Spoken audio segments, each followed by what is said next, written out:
Hey everyone, this is Daniel from Phone Arena with the Nokia 700. It is dubbed the company's most compact smartphone to date in terms of cubic inches, cubic centimeters overall. And the Nokia 700 is indeed a very neatly packed tiny handset running the new Symbian Bell. And it comes in a variety of colors to choose from.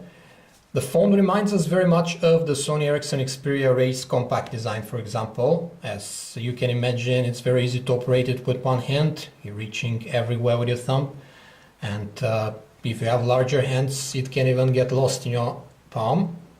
As you can see, we have a metallic battery cover here, which also comes in different colors that are matching the variety of hues that the phone is offered in. These chrome-like lock button here on the side, the volume rocker and the camera shutter button add some excitement to the design, but are very small, very thin, and too flush with the surface to be operated comfortably, especially this here lock button. The loudspeaker grill is recessed here at the front, making the phone look like a slider, but it is not.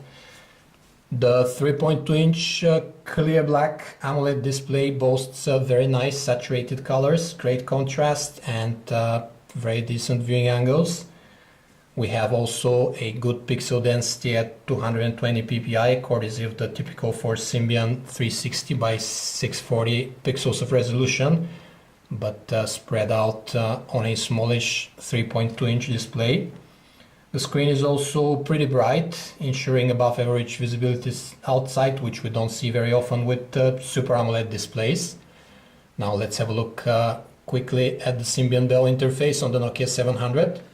We extensively talked about Symbian Bell and its virtues in the Nokia 701 review, and the hardware here is identical. 1 GHz processor and 512 megabytes of RAM. You also get 2 GB of internal memory. This silicone is enough for fluid scrolling and swiping throughout the interface, as you can see, with the only short delays being when you try to add a widget, for example, from the extensive list of widgets, and also when you're trying to start a comparatively heavy application. That's the portrait keyboard, not very comfortable to type on such a small screen. Thankfully the handset is very ergonomic when you held it in landscape mode, so you're hitting the right letter more often than not.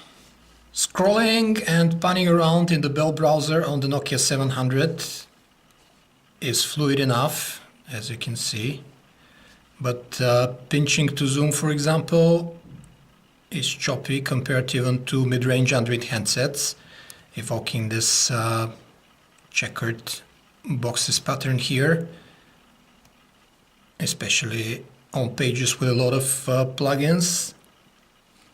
The browser is otherwise pretty functional, with its own download manager and also its own RSS feed reader embedded in the interface. We don't have Adobe Flash, full desktop Adobe Flash support like on Android. We have Flashlight 4.0, which will prevent you from playing Flash games or streaming videos from certain sites, for example. But otherwise, it's a pretty decent browser. The only drawback is, of course, that you'll be reading the articles on such a small 3.2-inch display.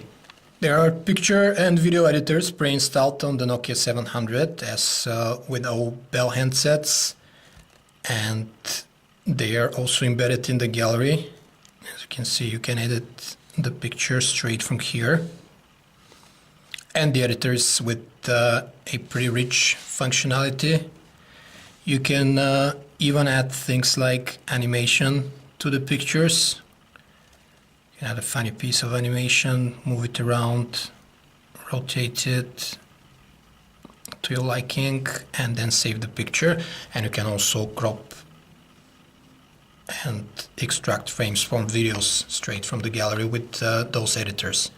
There's a fixed focus 5 megapixel shooter with LED flash on the Nokia 700, which means you can forget about macro shots basically. The interface doesn't offer much features save for face recognition here and contrast, exposure, sharpness adjustments. There are also a few effects you can apply, such as sepia, black and white, and this vivid mode here, which bumps up the contrast, making the photos and videos jollier to look at. The pictures turned out way too out of focus for our liking, thus lacking detail and some sharpness. The overly blurry results ruined most of the shots, not only close-ups as we would have expected from a fixed focus cam. Otherwise, color representation is accurate and the phone doesn't over or underexpose. The video is captured with 720p HD definition with 30 frames per second, and while fluid, it exhibits a lot of artifacts got underexposed and darker than the actual scene, and the video just decimated detail, one of the worst videos in that respect we've seen recently.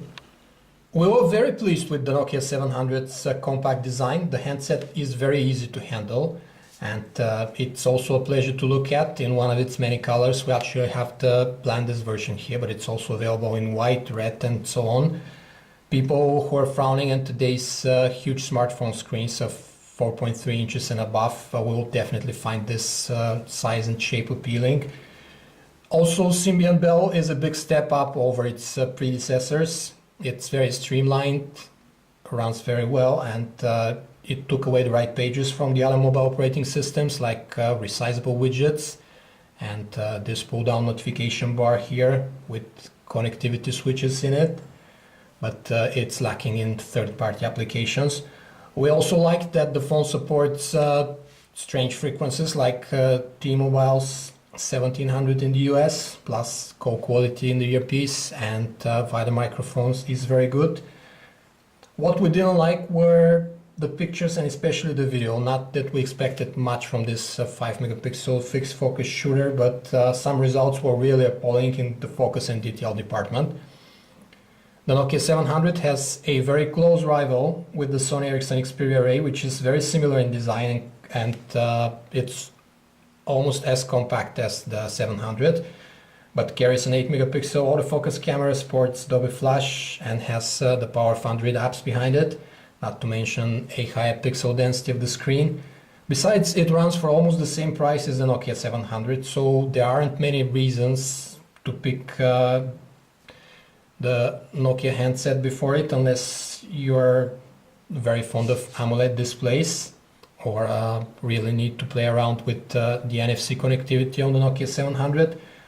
Other alternatives with a larger screen in a fairly compact device around this price point you can look at are the Samsung Galaxy W or the Sony Ericsson Xperia Neo, which are both with 3.7-inch displays, better cameras, and have the wonders of Adobe Flash and Android Market as well. This was a video review of the Nokia 700 from Phone Arena. For more information about this and other handsets, you can visit us at phonearena.com. Thanks for watching.